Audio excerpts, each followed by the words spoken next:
Bonjour, je suis Lydia Provin de votre assistante, formatrice et créatrice d'applications pour Office et Adobe.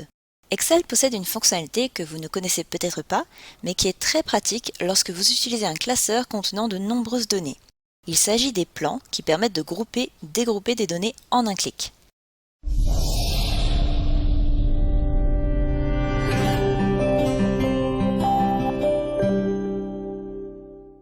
Avant de commencer, sachez que ce tutoriel est un extrait de ma formation Bien débuter sur Excel en partant de zéro que vous pouvez précommander jusqu'au 15 décembre 2019 à 20 h pour bénéficier de 20% de réduction.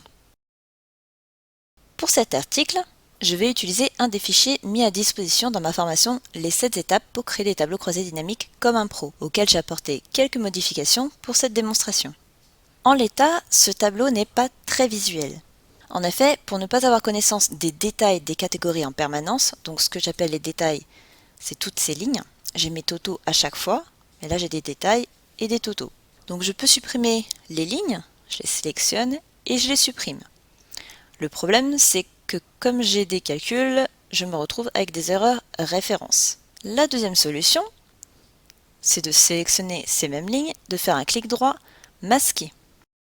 Le souci, c'est que si vous avez beaucoup de groupes à faire et que vous avez besoin d'afficher, masquer en permanence des données, ça va prendre énormément de temps.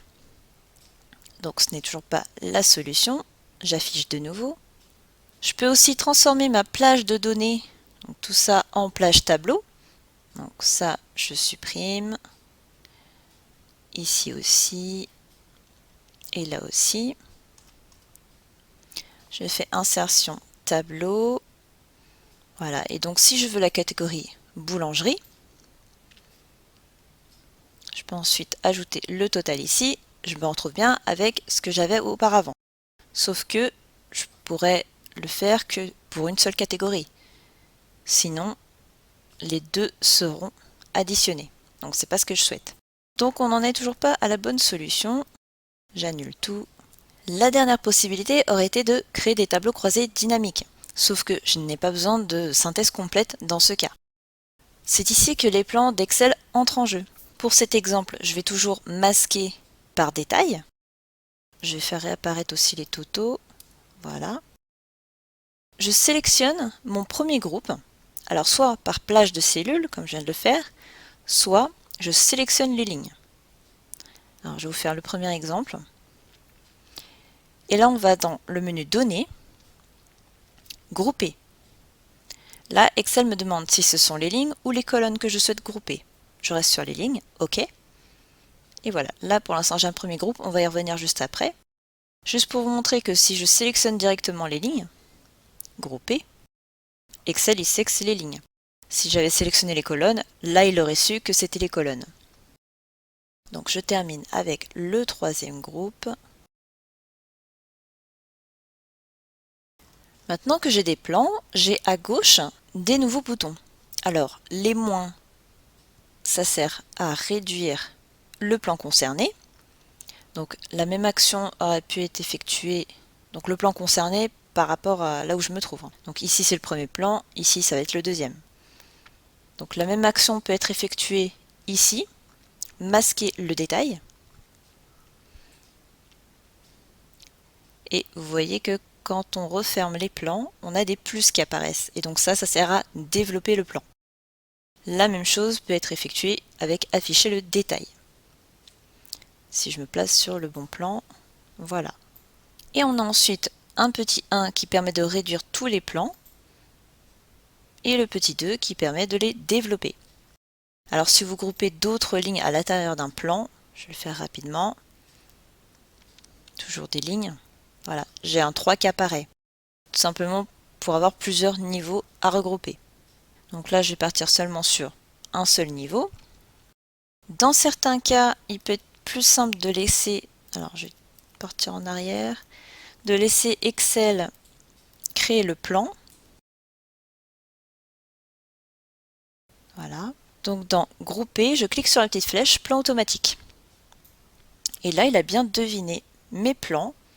Donc dans ce cas, ça fonctionne. Mais ça peut ne pas fonctionner dans d'autres cas. Donc il vaut mieux vérifier le résultat. On peut également créer simultanément des sous-totaux et des plans. Donc pour remplacer mes lignes de totaux. Alors, je vais les supprimer.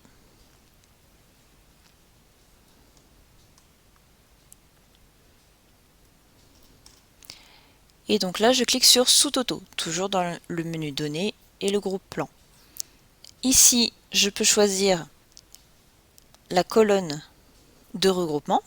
Donc là, on va rester sur la catégorie. Utiliser la fonction, on va faire une somme, mais je pourrais faire aussi nombre, moyenne, maximum, minimum, etc. On peut aussi ajouter un sous-total. Bon, là, c'est pas pertinent. Quoique, on pourrait compter le nombre d'articles, sauf que ça va être aussi la même fonction pour tout le plan. Donc on va rester comme ça. Remplacer les sous-totaux existants, je l'ai enlevé. Saut de page entre les groupes. Si votre tableau est destiné à être imprimé et que vous souhaitez sauter une page entre chaque groupe, vous cochez la case. Et enfin, synthèse sous les données, c'est pour avoir le total général. Donc OK. Bien sûr, le total général sera en fonction de la fonction sélectionnée. OK. Et voilà. Et donc j'ai bien toujours mes totaux et mon total général.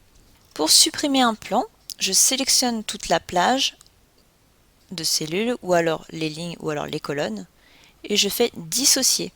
Donc là, pareil, il me demande si ce sont les lignes ou les colonnes, puisque j'ai sélectionné une plage de cellules. Je fais OK, et il m'a retiré le plan. Par contre, si je me place par exemple ici, dissocier,